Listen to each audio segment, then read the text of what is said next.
Hello student, चलिए जी class को हम लोग और आगे बढ़ाते हैं और आज के क्लास का अपना टॉपिक है सिलिंड्रिकल कोऑर्डिनेट। लास्ट के लेक्चर्स में अगर आपको याद हो तो लास्ट के लेक्चर्स में हमने पढ़ा था कार्टेशियन कोऑर्डिनेट क्या होता है, जिसे रेक्टेंगुलर कोऑर्डिनेट सिस्टम भी बोलते थे। पोलर कोऑर्डिनेट क्या होता है वो हमने पढ़ा था, है ना। उसके बाद 3 डायमेंशन में कार्टेशियन कोऑर्डिनेट सिस्टम भी हमने लास्ट के लेक्चर्स तक पढ़ रखा है। भाई पोलर कोऑर्डिनेट और रेक्टेंगुलर के बीच रिलेशन भी पढ़ रखा है। तो उन सभी टॉपिक को समझने के बाद आप इस सिलिंड्रिकल कोऑर्डिनेट सिस्टम को समझ सकते हैं, ठीक है। क्योंकि अपने आप में उन सभी का ये रिजल्ट्स कह सकते हैं, उन सभी का उपयोग यहाँ पे होने वाला है। तो दैट अगर इस लेक्चर्स को देख रहे हैं तो पहले प्रीवियस लेक्चर्स देख लीजिए प्लेलिस्ट में जाकर, फिर आप इस लेक्चर्स पे कंटिन्यू करिएगा। चलिए थोड़ा सा हम फिर भी शॉर्टली आप सबको रिकॉल करवाएंगे कि प्रीवियस के लेक्चर्स में हमने क्या पढ़ रखा है। देखिए जरा ध्यान से, हम नोट में यहाँ पे लिख रहे हैं, कॉपी में जितना आप लिखेंगे उतना ज्यादा बेहतर है। लास्ट के लेक्चर्स में हमने 2 डायमेंशन में बात करा था स्टूडेंट। यहाँ पे फर्स्ट आप नोट नंबर यहाँ पे 1 पे जरा ध्यान दीजिएगा, ये क्या क्या कहा जा रहा है यहाँ पे जरा देखिएगा। नोट नंबर हमने 1 में लिखा है, भाई हमने प्रीवियस के लेक्चर्स तक पढ़ा था स्टूडेंट कि मान लीजिए ये एक्स एक्सिस है, इधर का ये एक्स डैश है, ये वाई डैश है, ऊपर में ये वाई पॉजिटिव, ठीक है ना। इसके बारे में बड़ा डिटेल में मैंने बता रखा था कि अगर यहाँ पे कोई भी पॉइंट्स है तो इस पॉइंट का कोऑर्डिनेट कैसे डिसाइड होता है कि भाई ये एक्स में कितना ट्रेवल किया है और वाई में कितना गया। मान लीजिए इधर ये एक्स एक्स स्मॉल एक्स गया है और ऊपर में स्मॉल वाई गया है, तो इसका कोऑर्डिनेट क्या हो जाएगा इस पॉइंट का। तो इस पॉइंट का कोऑर्डिनेट हो जाएगा एक्स कॉमा वाई। एक्स क्या बताता है, स्मॉल एक्स बता रहा है कि एक्स एक्सिस में कितना ट्रेवल किए हुए हैं वो, डिस्टेंस कितना है वो, और फिर ये क्या बता रहा है, वाई सेकंड कोऑर्डिनेट बता रहा है वाई में कितना ऊपर गया है वो। तो इस तरीके से हमने 2 डायमेंशन में किसी पॉइंट को रिप्रेजेंट करा था। इसे बोलते थे हम लोग रेक्टेंगुलर कोऑर्डिनेट सिस्टम या कार्टेशियन कोऑर्डिनेट सिस्टम भी बोलते थे हम लोग। रेक्टेंगुलर इसलिए क्योंकि ये एक 90 डिग्री पर दोनों नंबर लाइंस आपस में इंटरसेक्ट कर रहा था। यहाँ पे इस पॉइंट को हम लोग बोलते थे पॉइंट ऑफ रेफरेंस, जिसे हम ओ से ऑरिजिन से कहते थे। सेम इसी चीज को हम जब आगे बढ़ गए तो हमने इसको देखा, इसी कोऑर्डिनेट इसी पॉइंट को हम दूसरे तरीके से रिप्रेजेंट करने लगे। यहाँ पे एक्स है, यहाँ पे एक्स डैश, ये सारा चीज रहने दीजिए, वाई डैश है, ये वाई है, रहने दीजिए। इसी पॉइंट को हम अलग कोऑर्डिनेट से रिप्रेजेंट करने लगे, अलग पॉइंट ऑफ रेफरेंस अभी भी ये वही है, यहाँ पे वही है। बस अब इस पॉइंट को दिखाने के लिए हम यहाँ से यहाँ का डिस्टेंस मेजर कर लिए, जिसको हम आर बोल दिए, और ये एंटी क्लॉकवाइज थीटा बोल दिए। तो इसी पॉइंट को अब नए तरीके से बताएंगे आर कॉमा थीटा, ये वाला। अब ये जो रिप्रेजेंटेशन होता है जहां पे आर कॉमा थीटा यूज करते हैं, उसे कहते हैं हम लोग polar representation of this point, है ना। ये हो गया कार्टेशियन रिप्रेजेंटेशन या रेक्टेंगुलर रिप्रेजेंटेशन, ये वाला हो गया पोलर रिप्रेजेंटेशन। और दोनों के बीच क्या संबंध है हमने लास्ट के क्लास में समझाया था, क्लियर। तो आपको अगर हम आपसे अगर एक सवाल पूछे कि देखिए इस 2 डायमेंशन में इसका पोलर में जब रिप्रेजेंट किए तो ऐसा हुआ, भाई कर सकते हैं हम, ठीक है जी।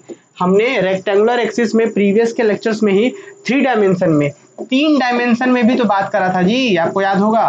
3 डायमेंशन में 3D में क्या होता था, x axis, y axis, z axis, याद आ रहा है। जैसे हमने यहाँ एक्स बना दिया, यहाँ वाई बना दिया, इधर जेड एक्सिस बना दिया। तो ये जो 3 डायमेंशन में प्लेन होता है, जैसे अपना रूम एक 3D है ना। इसको मैंने बड़े डिटेल में फर्स्ट लेक्चर्स में विजुअलाइज भी करवाया था, कुछ डायग्राम वगैरह भी मैंने इसमें आपको दिखाए थे, तो जरूर उस लेक्चर्स को देखिएगा आप। तो इसमें जो भी पॉइंट होगा, मान चलिए कि यहाँ पे कोई पॉइंट है, तो इस पॉइंट को रिप्रेजेंट करने के लिए आपको क्या करना पड़ेगा। तो इस पॉइंट को रिप्रेजेंट करने के लिए स्टूडेंट हमें क्या करना पड़ेगा कि भाई सबसे पहला बात, इससे एकदम जस्ट परपेंडिकुलर आप नीचे डाल दीजिए। आप इमेजिन करिए कि रूम में कहीं बीच में एक बॉल लटका हुआ है, तो उस बॉल का एग्जैक्ट लोकेशन कैसे बताते हैं हम लोग कि भाई उसको एग्जैक्ट नीचे ले आइए, एकदम सीधा परपेंडिकुलर नीचे कर दीजिए, और वहां पे देखिए कि इस वाले में कितना दूरी गया। तो मान के चलिए ये वाला कौन है, वाई एक्सिस है, तो मान लीजिए यहाँ से यहाँ तक स्मॉल वाई गया, तो यहाँ से यहाँ तक वाई, तो भाई और फिर इधर से यहाँ कितना आया है, तो यहाँ से चेक कर लीजिए इस वाले में कितना आया है, एक्स, स्मॉल एक्स।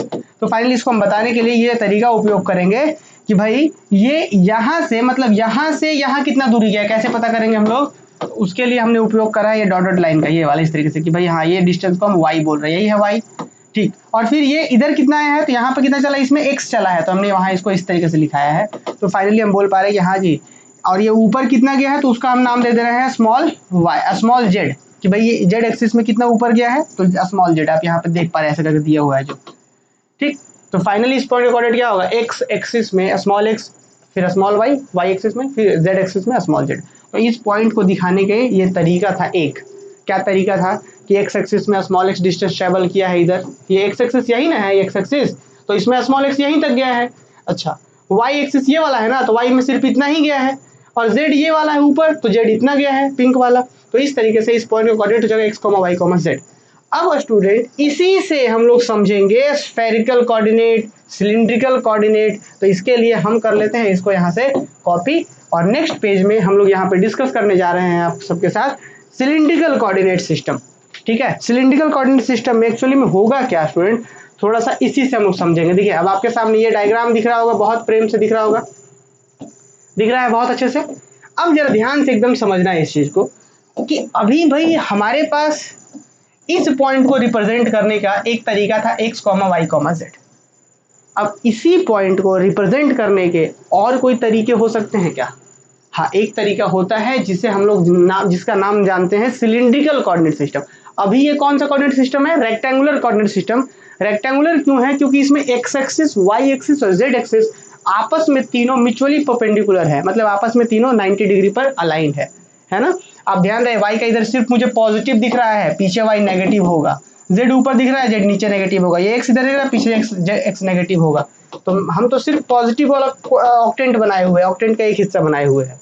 ठीक, अब जरा समझिएगा इस पॉइंट को रिप्रेजेंट करने का एक तरीका क्या होगा, जिसको फिर हम आगे चल करके नाम दे देंगे उस कोऑर्डिनेट। जैसे यहाँ पे आप ध्यान दीजिएगा, आप जिस तरीके से हमने यहाँ पे देखा था कि इस पॉइंट को रिप्रेजेंट करने का ये वाला तरीका कार्टेशियन कोऑर्डिनेट कहलाता था, ये वाला तरीका पोलर कोऑर्डिनेट कहलाता था। अब उसी तरीके से एक पॉइंट को भी हम रेक्टेंगुलर में रिप्रेजेंट किए हैं, इसी पॉइंट को रिप्रेजेंट करने का दूसरा तरीका कहलाएगा सिलिंड्रिकल कोऑर्डिनेट। तो वो तरीका क्या है? तो वो तरीका सिर्फ आपको ये कहता है क्या कि भाई आप क्या करिए, अब जो था वो तो ठीक है, ये वाला अगर हम आपसे पूछे कि ये कौन सा प्लेन है जी, अगर हम आपसे ये पूछ दें कि यहाँ पे जो दिख रहा है ये कौन सा प्लेन है, देखिए थोड़ा सा हम इसको हल्का करके देते हैं ताकि आप लोगों को ज्यादा डिस्टर्बेंस भी ना हो। देखिए ये वाला ऐसे हम कर दे रहे हैं, देखिए ये वाला जो हम यहाँ पे देख रहे हैं, ये जो प्लेन आपको दिख रहा है ये वाला प्लेन, ये कौन सा प्लेन है? तो बोलेंगे आप ये एक्स वाई प्लेन है। एक्स वाई प्लेन क्यों है भाई? क्योंकि देखिए ना यहाँ पे ये एक्स एक्सिस पीछे गया है, ये पीछे ही ना गया है, कुछ नहीं, यहाँ मुझे यहाँ तक दिख रहा है, पीछे तो गया है एक्स एक्सिस, और ये वाई यहाँ से ऐसे। तो ये जो दिख रहा है मुझे, ये क्या है? ये जो प्लेन दिख रहा है मुझे, कैसा प्लेन है? ये एक्स वाई प्लेन है। आप इमेजिन करिए कि अगर हम इसको पूरा पलटी कर दे, खड़ा कर दे, तो कुछ ऐसे रहेगा क्या अपने पास? हम इसको ऐसे खड़ा कर दे, देखिए ऐसे करके खड़ा कर देते ऐसे, और तो सामने आपको दिखेगा ऐसे वाई एक्सिस हो जाएगा और फिर यहाँ पे एक्स एक्सिस हो जाएगा, कुछ इस तरीके से कहानी हो जाएगी, है ना। तो बस यही हम समझाना चाह रहे हैं कि यहाँ पे जो हमें सामने ये दिख रहा है, ये क्या हो रहा है? एक्स वाई प्लेन है। यहाँ तक तो कोई दिक्कत नहीं है। अब बच्चों अगर हम आप सबसे सवाल पूछे कि ठीक है सर, आपने जो यहाँ पे ऊपर लिखा है इस पॉइंट का कोऑर्डिनेट एक्स, वाई, जेड है, ठीक है। अगर हम आप सबसे पूछ दें कि इस पॉइंट का कोऑर्डिनेट क्या होगा, तो आपका जवाब आएगा कि सर ये तो एक्स एक्सिस में एक्स डिस्टेंस ट्रेवल किया है, क्योंकि जितना डिस्टेंस है वही ना है ये वाला जी। तो अगर हम इस पॉइंट का कोऑर्डिनेट पूछे, ये कौन सा पॉइंट है? ये कुछ और नहीं बल्कि यहाँ से जो नीचे आया है वो वाला पॉइंट एक्स है, एक्स एक्सिस में, और वाई में कितना है? Y axis. तो अगर इस पॉइंट का हम कोऑर्डिनेट पूछे हैं तो आप बता पाएंगे ना कि इस पॉइंट का कोऑर्डिनेट क्या होगा? X, y. और इस पॉइंट का कोऑर्डिनेट जैसे ही मिल गया तो ऊपर में जो डिस्टेंस है जेड, तो जेड लगा दिए तो एक्स, वाई, जेड मिल गया। तो भाई इससे तो किसी बच्चे को दिक्कत नहीं होना चाहिए। इसको कर देते हैं हम थोड़ा सा छोटा कर देते हैं, इसको कर देते हैं थोड़ा सा छोटा। बताइए क्या यहाँ तक किसी को कोई दिक्कत है क्या? देखिए यहाँ पर ध्यान से एकदम समझ रहे हैं कि अगर हम सिर्फ इस पॉइंट का कोऑर्डिनेट आपसे पूछे, इस वाले पॉइंट का, तो वो क्या कहता है? ये तो एक्स वाई प्लेन है, और एक्स वाई प्लेन में किसी पॉइंट का कोऑर्डिनेट कैसे निकालते हैं? हमने सीखा था एक्स वाई प्लेन में किसी का कोऑर्डिनेट कैसे निकालते हैं? पहले एक्स में कितना दूरी गया, फिर वाई में कितना दूरी गया, वो चेक कर लेते थे। तो वही काम हमने यहाँ पे भी करा है। आपको मैंने दिखाया कि इस पॉइंट के कोऑर्डिनेट की अगर बात करें तो एक्स एक्सिस में एक्स, वाई में वाई, तो ये हो गया इस पॉइंट का कोऑर्डिनेट, और ऊपर में कितना है? जेड है, तो कोई दिक्कत ही नहीं है। तो ये तो अभी रेक्टेंगुलर में था। अब बच्चों हम क्या करने वाले हैं पता है? देखिए ये सारा चीज सेम रहेगा, ये पूरा का पूरा एज इट इज सेम हम रखना चाह रहे हैं। यहाँ पे पूरा का पूरा हम सेम रखना चाह रहे हैं। देखिए हम पूरा का पूरा सेम रखना चाह रहे हैं, बस इस वाले पॉइंट को क्या कर देंगे हम? देखिए इस वाले पॉइंट को बस हम चेंज कर देंगे। हम अब इस वाले पॉइंट को क्या बोलेंगे? इस वाला पॉइंट को हम एक्स वाई ना बोल करके इसको हम बताने का एक नया तरीका ढूंढने वाले हैं। देखिए कैसे ढूंढेंगे, जरा समझिए इस चीज को। हम इस पॉइंट को दिखाने के लिए एक तरीका यहाँ से ऐसे लेंगे, इससे इसको रिप्रेजेंट करिए ऐसे, और इस वाले डिस्टेंस को आप नाम दे दीजिए आर। और ये जो एक्स एक्सिस के साथ, ध्यान रहे मैंने आपको बताया था कि कभी भी जब हम लोग पोलर में रिप्रेजेंट करते हैं, आप ध्यान दीजिएगा यहाँ पे जो ये वाला पॉइंट है x, y, x y plane पर कैसे रिप्रेजेंट हुआ है? कार्टेशियन कोऑर्डिनेट सिस्टम के तरीके से, एक्स, वाई के तरीके से। बस अपना काम क्या होगा? सिर्फ इसी वाले पॉइंट को एक्स वाई प्लेन में जो है एक्स वाई जो ये कॉमा पॉइंट था, एक्स कॉमा वाई वाला, इसी पॉइंट को बस पोलर में चेंज कर देंगे, बाकी सारा सेम रहता है। देखिए तो क्या करा गया, इस एक्स वाई को हम क्या कर दिए, यहाँ पे एक्स वाई था ना, यहाँ पे एक्स वाई ना था पहले से, हम इसी एक्स वाई को क्या कर रहे हैं, यहाँ ऑरिजिन से, जो पहले से ऑरिजिन था उससे हम डिस्टेंस निकाल लिए और एक्स से एंटी क्लॉकवाइज डायरेक्शन में निकाल दिए, जिसका नाम हो गया थीटा। तो इस पॉइंट क्या होगा coordinate R comma theta, R comma theta हो जाएगा। जहां पे अगर हम आप बोल दे आपसे वेयर, रिलेशन सही बच्चों को पता है, where r is equal to क्या हो रहा है, r equal to x square plus y square, सही बच्चों को पता ही है। और थीटा इक्वल टू क्या होता है, tan inverse y by x, previous के लेक्चर्स में भी हमने ये सब सीख रखा था जी, इसमें तो कोई दिक्कत ही नहीं है आप सब, है ना। हम यहाँ पे कुछ नहीं कर रहे हैं, सिलिंड्रिकल कोऑर्डिनेट सिस्टम में कुछ नहीं है स्पेशल, कुछ नहीं है, सिर्फ इस वाले प्लेन में जो नीचे वाला जो पॉइंट होता है वो जो कार्टेशियन में रहता है, बस उसी को हम पोलर में चेंज करते हैं। तो मतलब अब जैसे हम बात करने वाले हैं, अब जैसे इस पॉइंट कोऑर्डिनेट कितना है आर कॉमा थीटा, और ये हाइट कितना है जेड, तो भाई फाइनली इसका कोऑर्डिनेट क्या बनेगा, भाई इस पॉइंट का कोऑर्डिनेट आर कॉमा थीटा यहाँ पे, और इस हाइट को क्या हमने नाम दिया था जेड, जेड। तो ये जो नया इस पॉइंट का एड्रेस हो गया वो क्या हो गया आर कॉमा थीटा और फिर जेड। तो इसी को बोलते हैं सिलिंड्रिकल रिप्रेजेंटेशन या सिलिंड्रिकल कोऑर्डिनेट। तो सिलिंड्रिकल कोऑर्डिनेट में क्या होता है कि इस वाले बेस वाले एक्सिस में पोलर का काम होता है, और बाकी ऊपर जेड एक्सिस में जो डिस्टेंस जैसे रहता है कार्टेशियन में वैसा डिस्टेंस मेजर करते हैं। तो ये हो गया अपना सिलिंड्रिकल कोऑर्डिनेट सिस्टम। और आपके मन में सवाल आएगा कि सर सिलिंड्रिकल क्यों बोलते हैं, तो सिलिंड्रिकल इसलिए बोलते हैं, जरा ध्यान दीजिएगा आप लोग यहाँ पे, देखिए यहाँ पे जरा ध्यान दीजिएगा, अगर हम बात कर ले आपसे ये वाला, देखिएगा जरा ध्यान से, अगर हम आपसे बात कर ले, इसको थोड़ा सा हम हटा देते हैं, इसी पे बात करते हैं,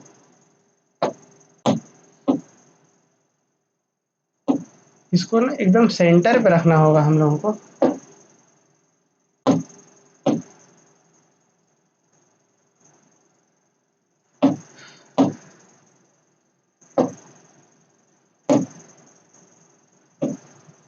चलिए इसको कर देते हैं हम लोग थोड़ा सा और,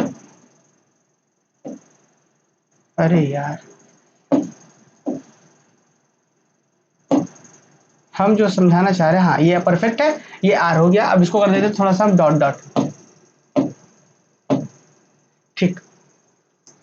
अब यहाँ पे जरा ध्यान दीजिए, आप नोटिस करिएगा कि ये जो बना यहाँ पे जो बन रहा है, ये जो आप देख पा रहे हैं, ये जो बना ये कौन सा, ये आर डिस्टेंस पे वे सारे पॉइंट्स है।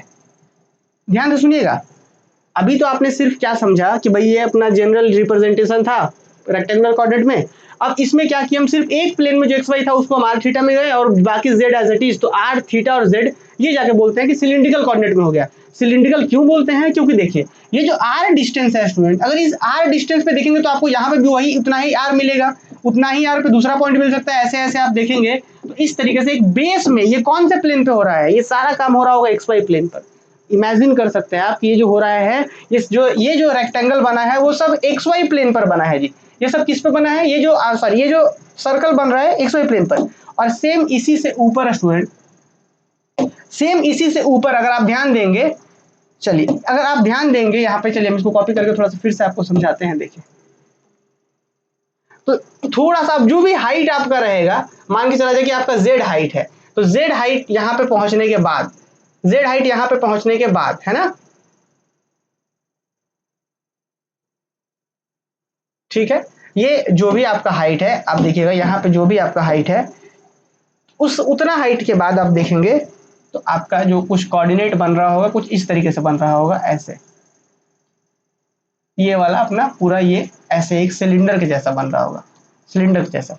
तो इस तरीके से फाइनली जाकर के हम कहते हैं कि ये एक सिलेंडर को रिप्रेजेंट कर रहा है। अब सिलेंडर क्यों भाई, क्योंकि आप नोटिस करिए ना, ये आर डिस्टेंस है, इस आर डिस्टेंस पे आप साइड साइड साइड साइड किनारे चारों तरफ अगर डिस्टेंस लेंगे तो एक सर्कल बनेगा, और सेम इस जेड को अगर ऊपर करके उतना के बाद फिर से बनाएंगे तो फाइनली ये क्या बनता है, एक सिलेंडर का निर्माण करता है। तो इसलिए इसको हम लोग इस कोऑर्डिनेट सिस्टम को सिलिंड्रिकल कोऑर्डिनेट सिस्टम बोलते हैं हम लोग, ठीक है। तो उतना परेशान नहीं होना है हम लोगों को, हम लोग को बस सिर्फ इतना ध्यान रखना है कि ये अपना क्या है, देखिए ये अपना था रेक्टेंगुलर कोऑर्डिनेट सिस्टम, और ये अपना क्या है, ये अपना है सिलिंड्रिकल कोऑर्डिनेट सिस्टम। इसके बीच रिलेशन क्या होता है, बस फर्क दोनों में ये है कि इस वाले में यहाँ पे जो बेस वाला है जो एक्स वाई प्लेन पे वहां पे कार्टेशियन रहता है, और इसमें सिर्फ उसी कार्टेशियन को हम आर थीटा में कर देते हैं। तो अब थोड़ा सा हम दोनों के बीच रिलेशन पढ़ लेते हैं ताकि क्वेश्चंस करने में ज्यादा आसानी हो जाए हम लोगों को, है ना। रिलेशन। देखिए तो थोड़ा सा अगर हम आपसे पूछे तो अगर हम रेक्टेंगुलर एक्सिस के रेक्टेंगुलर कोऑर्डिनेट की बात कर लें, रेक्टेंगुलर कोऑर्डिनेट की बात कर लें,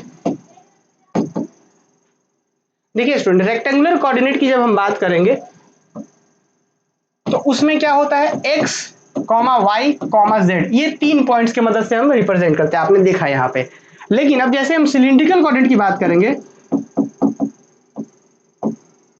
सिलिंड्रिकल कोऑर्डिनेट,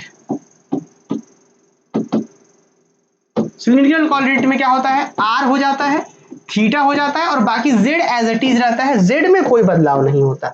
ये तो हमने देखा। अब भाई अब रिलेशन क्या है जी, तो सिंपली अभी हमने देखा था रिलेशन दोनों के बीच क्या है, सिंपल सा x का वैल्यू, और जो हमने पोलर और कार्टेशियन में प्रीवियस में रिलेशन पढ़ा था वही रिलेशन यहाँ पे भी है। यहाँ पे रिलेशन क्या होगा, तो रिलेशन आप देखेंगे तो z जो यहाँ पे है वही z यहाँ पे भी रहता है, z में कोई फर्क नहीं पड़ता। ठीक, तो this is relation number 1। Number 2 relation क्या, r का वैल्यू क्या होता है, तो r का वैल्यू जो होता है कैसे निकलता था जी, x square plus y square. अब कैसे निकाला गया है आप ध्यान दीजिएगा, तो ये कार्टेशियन था, इसी को ना बस पोलर में कर रहे हैं, तो यहाँ रिलेशन तो हमने प्रीवियस क्लास में पढ़ा ही था, तो वही से हम लिख दे रहे हैं r equal to under root x square plus y square. अब नंबर 3 रिलेशन की बात करेंगे तो थीटा का वैल्यू क्या होता है, tan inverse y by x, ऐसे निकाल लीजिए, या फिर आप ऐसे बोल दीजिए कि tan theta is equal to क्या होता है y बाई एक्स, एक ही बात है। अब चौथा रिलेशन की जब बात करेंगे x इक्वल टू क्या होता है r cos थीटा, और नंबर 5th रिलेशन क्या, y equal to r sin theta. और ये वही बच्चे समझ सकते हैं जो प्रीवियस के लेक्चर्स को बहुत ही प्रेम से समझे हैं, वहां पे आपने पोलर को जितना ध्यान से पढ़ा होगा वो सारा आपको यहाँ पे हेल्प करने वाला है। तो इस तरीके से हमने देखा यहाँ पे कि किस तरीके से सिलिंड्रिकल मतलब यहाँ पे रेक्टेंगुलर है और यहाँ पे सिलिंड्रिकल कोऑर्डिनेट सिस्टम है। अब भाई एग्जाम में क्वेश्चन कैसा आएगा, तो एग्जाम में आपसे क्वेश्चन पूछ देगा कि एक क्वेश्चन दे देगा आपको कि भाई एक जैसे कोई 3 पॉइंट्स दे देंगे इस तरीके से, बोलो ये रेक्टेंगुलर में है इसको सिलिंड्रिकल में ले जाइए, और या सिलिंड्रिकल में देंगे बोलकर रेक्टेंगुलर में ले जाइए, तो ये क्वेश्चन आपसे पूछा जा सकता है। तो चलिए वैसे क्वेश्चन हम लोग डिस्कस करते हैं। एक क्वेश्चन है find the cylindrical coordinate of the point, question है find the cylindrical coordinate, find the cylindrical coordinate, cylindrical coordinate of the point whose rectangular coordinate are whose rectangular coordinate are, मतलब rectangular coordinate दिया हुआ है, मुझे उसको cylindrical coordinate उसका find करना है।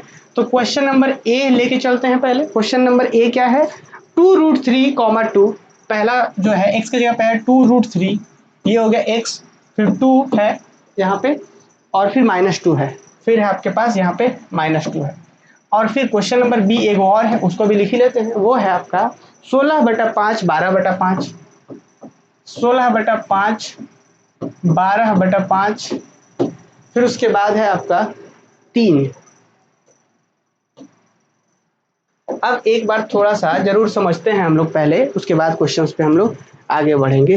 क्या कह रहा है कि फाइंड द सिलिंड्रिकल कोऑर्डिनेट, देखिए जरा ध्यान से, सिलिंड्रिकल कोऑर्डिनेट मुझे फाइंड करना है किसका, तो भाई इन पॉइंट्स का जिसका रेक्टेंगुलर कोऑर्डिनेट दिया हुआ है, मतलब ये x है, ये y है, ये z है, और मुझे r, थीटा और z फाइंड करना है, सही ना। चलिए तो हम लोग कैसे सॉल्यूशन जब करेंगे इसका, तो सॉल्यूशन सबसे पहले हम नंबर ए का करते हैं। ए मतलब यहाँ पे 2√3, फिर 2, फिर -2, तो सबसे पहले सॉल्यूशन में लिखेंगे हेयर, यहाँ पे x का वैल्यू कितना है 2√3, y का वैल्यू कितना है 2 और z का वैल्यू कितना है -2, यही ना। तो कह सकते हैं देयरफॉर r का वैल्यू निकालना पड़ता है ना, क्योंकि हमने क्या पढ़ा था, यहाँ पे x y z होता है और इसमें r थीटा z होता है, तो z तो चेंज नहीं करना है, बस r और थीटा चेंज करना है। तो r का वैल्यू कैसे निकलता है, √x² प्लस y²। अब x का वैल्यू क्या है जी, यहाँ पे देखिए तो x के यहाँ पे क्या है 2√3 का स्क्वायर, x पूरा है ये, यही ना है x का स्क्वायर प्लस y मतलब 2 का स्क्वायर। सॉल्व कर लेते हैं हम लोग, देखिए अब जरा देखिए ये स्क्वायर जब 2 पे आएगा तो कितना होगा 4, इनटू, जब रूट 3 पे आएगा तो स्क्वायर रूट कैंसिल हो गया, सिर्फ बचेगा 3, तो क्या होगा यहाँ पे 4 और इनटू में 3 यहाँ पे हो जाएगा, 4 इंटू 3 क्या हो जाएगा 12 हो जाएगा, तो इसको तो स्क्वायर रूट करेंगे 4 इंटू 3, डायरेक्ट हम 12 लिख देते हैं, क्या डायरेक्ट 12 लिख देते हैं, देखिए चलिए तो हम डायरेक्ट इसको 12 लिख देते हैं, ठीक है। चलिए थोड़ा सा यहाँ पे इसको ना हम थोड़ा सा सही कर लेते हैं, थोड़ा सा इसको हम हटा करके डायरेक्ट लिख देते हैं यहाँ पे 12, ठीक है। 12 और यहाँ पे करेंगे तो 4, तो कितना हो गया जी अंडर रूट 16, और अंडर रूट 16 का वैल्यू कितना होता है 4, तो आर का वैल्यू कितना आ गया 4 आ गया। उसके बाद क्या स्टूडेंट, उसके बाद हम टेन थीटा हमें पता है, टेन थीटा का वैल्यू क्या होता है जी, टेन थीटा का वैल्यू होता है वाई बाई एक्स, है ना, क्या होता है टेन थीटा का वैल्यू, टेन थीटा का वैल्यू होता है वाई बाई एक्स, ठीक। अब थोड़ा सा हम लोग और आगे बढ़ जाते हैं, तो यहाँ से चलिए वाई का कितना वैल्यू है जी, वाई का वैल्यू है 2, और यहाँ पे कितना है, यहाँ पे 2, और फिर यहाँ है 2 रूट 3, नीचे कितना है एक्स का वैल्यू 2 रूट 3, देखिए ये 2 2 कट गया, तो टेन थीटा इक्वल टू कितना आ गया, टेन थीटा इक्वल टू आ गया 1 बाई रूट 3। अब यहाँ पे दो तरीका होता है स्टूडेंट, चलिए तो यहाँ पे क्या है, दो तरीका होता है। अब यहाँ पे आप लोग क्या कर सकते हैं, अब आप लोग ये कर सकते हैं कि भाई आपको सोचना है कि थीटा के कौन से वैल्यू पर टेन 1 बाई रूट 3 होता है, थीटा के 30 डिग्री, पाई बाई 6, 30 का मतलब पाई बटा 6, तो यहाँ पे डायरेक्ट आप थीटा इक्वल टू लिख सकते हैं, या फिर थीटा इक्वल टू आप ऐसे कर लीजिए कि 10 इनवर्स 1 बाई रूट 3। अब यहाँ से सोचिए कि भाई 10 के कौन से वैल्यू पर 1 बाई रूट 3 आता है, तो वो होता है पाई बाई 6, पाई बाई 6 का मतलब 30 डिग्री, पाई मतलब होता है 180 को 6 से डिवाइड करेंगे तो कितना आ जाएगा 30 डिग्री, तो 30 को हम लोग लिख सकते हैं पाई बटा 6। तो देखिएगा आर निकाल लिए, थीटा निकाल लिए, और जेड तो दिया हुआ ही था, तो हम फाइनली क्या लिख देंगे कि इस पॉइंट का जो सिलिंड्रिकल कोऑर्डिनेट होगा वो क्या होगा, तो हम लिखेंगे तो देयरफॉर सिलिंड्रिकल कोऑर्डिनेट,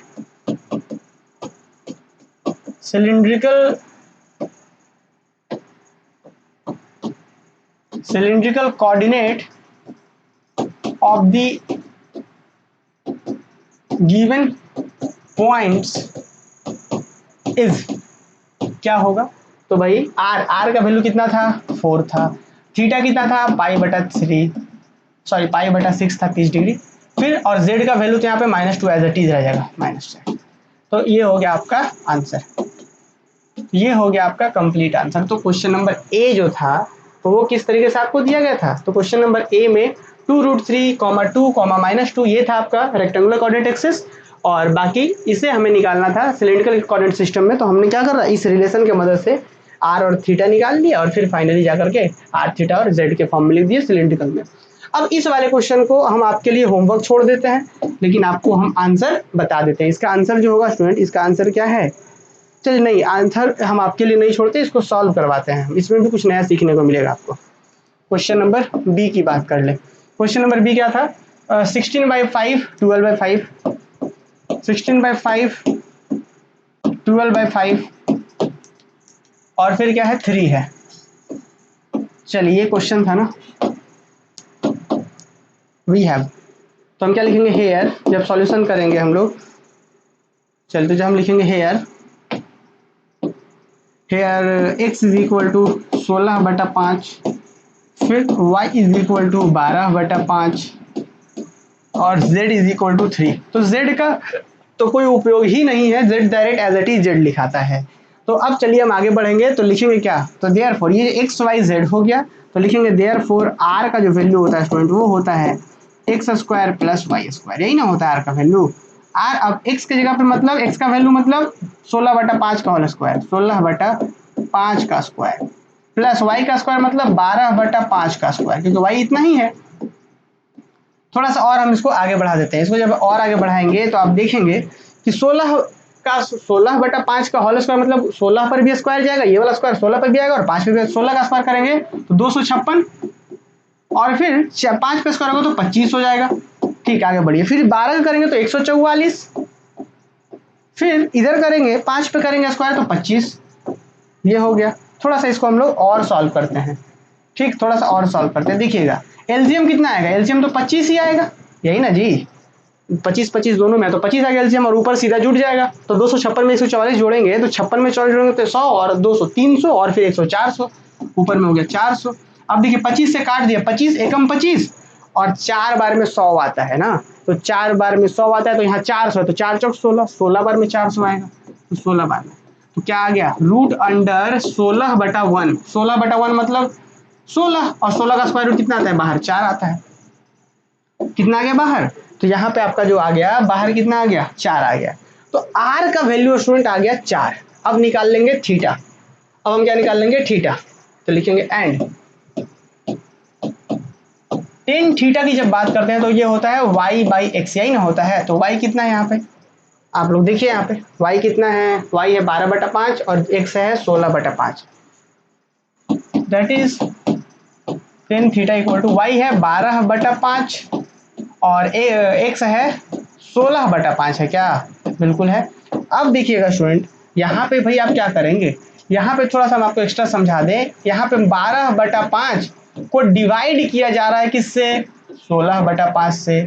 आप सबको पता है कि इसका मतलब क्या होता है जी, डिवीजन होता है, तो 12/5 को डिवाइड कर रहे हैं 16/5 से, और आप सब बच्चों को ये भी पता है कि यहाँ ठीक है 12/5 ठीक है, अब इस डिवाइड को अगर गुना में करना होता था तो इसको रेसिप्रोकल उल्टा कर देते थे, 5/16, याद आ रहा है सब, तो ये 5 5 गया और 3 से काटिए तो 3 चौक 12, सॉरी 4 से काटिए तो 4 तिया 12 और 4 तिया 12 और 4 चौक 16, तो 3/4 आ गया।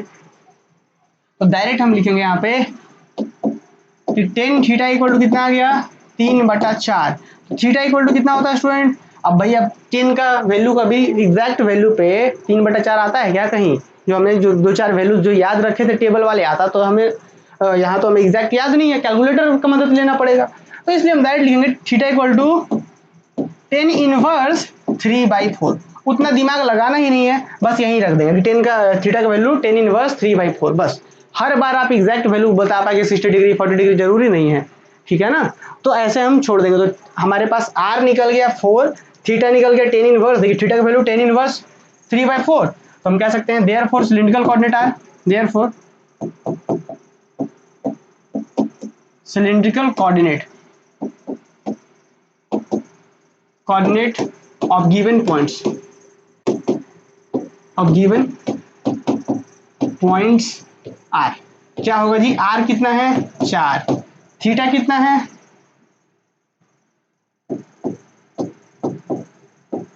10 इनवर्स 3/4, और फिर उसके बाद क्या है z कितना है 3 है, तो ये हो गया आपका आंसर, तो देखिए 3 ही ना z है, z कितना है 3 है, हाँ, तो इस तरीके से हम लोग दो क्वेश्चन को क्या था, यहाँ पे हमारे पास था रेक्टेंगुलर में था, है ना, मतलब कार्टेशियन में था, हमने इसको कहाँ ले गए, सिलिंड्रिकल कोऑर्डिनेट में लेके चले गए। अब स्टूडेंट एक क्वेश्चन और करते हैं जिसमें सिलिंड्रिकल में दिया गया रहेगा और उसको हम रेक्टेंगुलर में लेकर के आएंगे। क्वेश्चन पढ़िए, हम डायरेक्ट लिख देते हैं चेंज फ्रॉम, कहाँ से, तो पहले सिलिंड्रिकल में दिया और रेक्टेंगुलर में जाना है, change from cylindrical two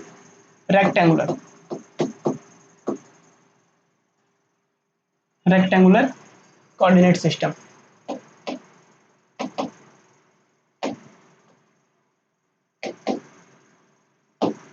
rectangular coordinate system, question भी जरा लिख लेते हैं, दो क्वेश्चन है, कौन कौन सा क्वेश्चन है जी, आइए देखते हैं। हाँ, क्वेश्चन पहला है 5, देखिए क्वेश्चन क्या सिलिंड्रिकल में है तो आपके दिमाग में आना चाहिए, सिलिंड्रिकल का मतलब आर होगा, थीटा होगा और लास्ट में जेड होता है। तो पहला क्वेश्चन आपके पास है नंबर ए में 5π/6, 5π/6 और फिर है आपके पास 3, ये हो गया पहला क्वेश्चन, और नंबर जो दूसरा क्वेश्चन है वो आपको खुद से बनाना है 6π/3, ये हो गया आर, और π/3 यहाँ भी है, और फिर यहाँ पे है जो z है वो अपना -5। तो थोड़ा सा हम आपको यहाँ पे चलिए वापस से बताते हैं स्टूडेंट, थोड़ा सा वापस से फिर से बताते हैं हम आपको, यहाँ पे आर, थीटा और जेड में दिया हुआ है, मुझे जाना है एक्स वाई और जेड में। आपको पता था रिलेशन, हमने पोलर और कार्टेशियन वाला प्रीवियस के लेक्चर्स में सीखा था, तो मैंने बताया था कि भाई कैसे आते हैं आर से एक्स में और थीटा से एक्स में। तो एक्स का वैल्यू क्या होता था जी, एक्स इक्वल टू था आर कॉस थीटा, कुछ याद आ रहा है, और फिर वाई का वैल्यू क्या होता है आर साइन थीटा, इसके मदद से सारा काम हो जाएगा। देखिए तो कैसे करने वाले हैं हम लोग, तो जब सॉल्यूशन लिखेंगे इसका हम लोग यहाँ पे लिखेंगे नंबर ए, क्या है क्वेश्चन 5π/6 है और फिर 3, एक बार क्वेश्चन मिला लेते हैं। क्या है क्वेश्चन? π/6 ही है, हाँ 5 है, π/6 है और 3 है 5, हाँ तो लिख सकते हैं यार यहाँ पे हमारे पास है स्टूडेंट r का वैल्यू है 5, नहीं ना, इसको r बोलते हैं ना हम लोग सिलिंड्रिकल में, और फिर थीटा बोलते हैं इसको, सेकंड वाले को, थीटा हो गया π/6 और z क्या होता है लास्ट में, तो 3 हो गया। भाई मुझे चाहिए x, तो देयरफॉर x का वैल्यू क्या होता है जी, r cos थीटा, और r का यहाँ वैल्यू कितना है 5, cos है, ठीक है लिखिए cos, थीटा कितना है π/6, π/6 का मतलब जी, पाई मतलब 180 डिग्री और 6 से डिवाइड करिए, तो 180 को जब 6 से डिवाइड करेंगे तो कितना होगा 30 डिग्री, और cos 30 का वैल्यू कितना होता है √3/2, तो भाई इसको लिए पाई गुना √3/2, तो ये हो गया अपना x का वैल्यू, x का वैल्यू कितना आ गया 5 इंटू √3/2। एंड इसी तरीके से जब हम y निकालेंगे तो y का वैल्यू कितना क्या होता है r साइन थीटा, और r मतलब 5 और साइन थीटा मतलब साइन थीटा की जगह कितना है π/6, π/6 का मतलब 30 डिग्री, और साइन 30 का वैल्यू कितना होता है जी 1/2, तो क्या हो जाएगा 5 गुना 1/2, फाइनल कितना होगा 5/2। तो फाइनल हम क्या बोलेंगे कि इसका जो कोऑर्डिनेट हो जाएगा वो क्या हो जाएगा, सिंपली हम लिख सकते हैं कि therefore rectangular coordinates are, therefore भाई x मिल गया, y मिल गया और z तो चाहिए, z तो दिया हुआ ही है, तो लिखेंगे therefore rectangular coordinates are, rectangular coordinate, rectangular coordinate देखिए, चलिए रेक्टेंगुलर कोऑर्डिनेट, अरे यार थोड़ा सा प्रॉब्लम हो रहा है, एक वायर थोड़ा डिस्टर्ब कर रहा है, चलिए रेक्टेंगुलर कोऑर्डिनेट यहाँ पे देखते हैं,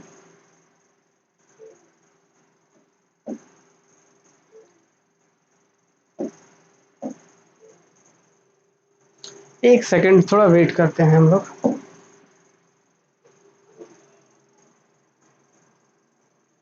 चलिए तो रेक्टेंगुलर कोऑर्डिनेट क्या होगा, तो rectangular coordinate of given points,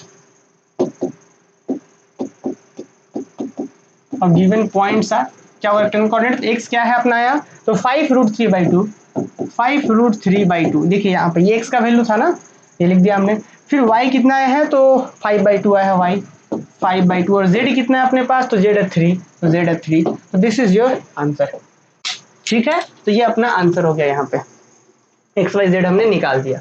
अब स्टूडेंट इस वाले को आप लोगों को खुद से आंसर करना है, और आंसर कमेंट बॉक्स में भी कमेंट करना है, ताकि मुझे पता चले कि भाई कौन कौन से बच्चे अंतिम तक देख रहे हैं क्लासेस को, है ना। और इसका जो आंसर होगा वो होगा 3√3, इसका आंसर जो होगा वो होगा 3√3 और फिर -5, तो ये बदलता नहीं है z। तो इस तरीके से आज के क्लासेस में हमने सीखा, मुझे उम्मीद है कि आप सब ने शुरू से लेकर अंत तक क्लास को बिना स्किप किए देखा होगा। और एक बात आप निश्चित कर लीजिए कि अगर आप ऐसा है कि सिर्फ MCQs वगैरह पर फोकस कर रहे हैं, बहुत बुरा बात है ना। आजकल तो ऐसा भी हो रहा है कि कोई भी बच्चा यूट्यूब पे कुछ भी अपलोड कर दे रहे हैं, तो ये गलत बात है। तो वैसे बिल्कुल ध्यान रखना है आपको, जो सिलेबस में दिया गया है उसी से रिलेटेड चीज़ों को पढ़ना है ना। चलिए तो फिलहाल इस क्लास में इतना ही। आज के क्लासेस में हमने क्या सीखा कि किस तरीके से सिलिंड्रिकल कोऑर्डिनेट होता है। सिलिंड्रिकल कोऑर्डिनेट में बस क्या काम करते हैं हम लोग एक्स्ट्रा, कि भाई यहाँ पे इस वाले प्लेन का जो रिप्रेजेंटेशन है उसको सिर्फ पोलर में ले जाते हैं, बाकी जो हाइट है z जो है उसको एज इट इज रखते हैं। तो ये था अपना सिलिंड्रिकल कोऑर्डिनेट सिस्टम। बाकी मिलेंगे स्टूडेंट अब अगले क्लासेस में स्फेरिकल कोऑर्डिनेट सिस्टम के बारे में। स्फेरिकल कोऑर्डिनेट सिस्टम में क्या होगा कि जैसे यहाँ पे एक को किए थे वहां पे सबको कर देंगे, जैसे यहाँ पे XYZ है वहां पे r थीटा फाई तीनों चेंज हो जाएगा, इसमें सिर्फ 2 चेंज होता है, उसमें तीनों स्फेरिकल में तीनों चेंज हो जाएगा। तो उस तरीके से हम स्फेरिकल कोऑर्डिनेट सिस्टम के बारे में स्टडी करेंगे नेक्स्ट क्लासेस में। चलिए इस क्लास को हम यहीं पे समाप्त करते हैं स्टूडेंट।